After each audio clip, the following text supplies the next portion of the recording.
Champions লিগের নিয়ম সব একই, শুধুমাত্র গ্রুপ পর্বে কিন্তু চ্যাম্পিয়ন্স লিগের এই নিয়মটা আসছে। এখন আপনি হয়তো বা বলতে পারেন যে ভাই আগের নিয়মটাই তো ভালো ছিল, তাহলে এখনের নিয়মটা কেন আনা হইলো?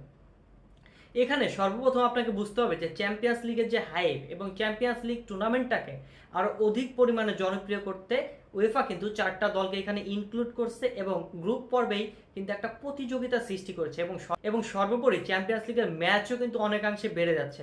আর চ্যাম্পিয়ন্স লিগের ম্যাচ বেড়ে গেলেই তো বোঝেন যে প্রতিটা ম্যাচে সেকেন্ডে সেকেন্ডে এখানে কিন্তু উয়েফার টাকা ইনকাম করবে এবং খেলার জনপ্রিয়তা এবং জমজমাট কিন্তু আরও অধিক পরিমাণে হবে। কিন্তু দিন শেষে ভালো দিকও যেমন আছে, খারাপ দিকও কিন্তু একটা আছে। সেটা হচ্ছে যে আপনার অতিরিক্ত ম্যাচ বেড়ে যাওয়ার কারণে খেলোয়াড়দের ভিতরে কিন্তু ইনজুরি বেশি বেড়ে যাবে এবং খেলোয়াড়দের ভিতরে ক্লান্তি কিন্তু অনেক বেশি বেড়ে যাবে, যেটি কিন্তু দেখা যাবে যে গুরুত্বপূর্ণ ম্যাচগুলোতে অনেক দলই কিন্তু তাদের সেরা খেলোয়াড়কে ছাড়াই বা দলের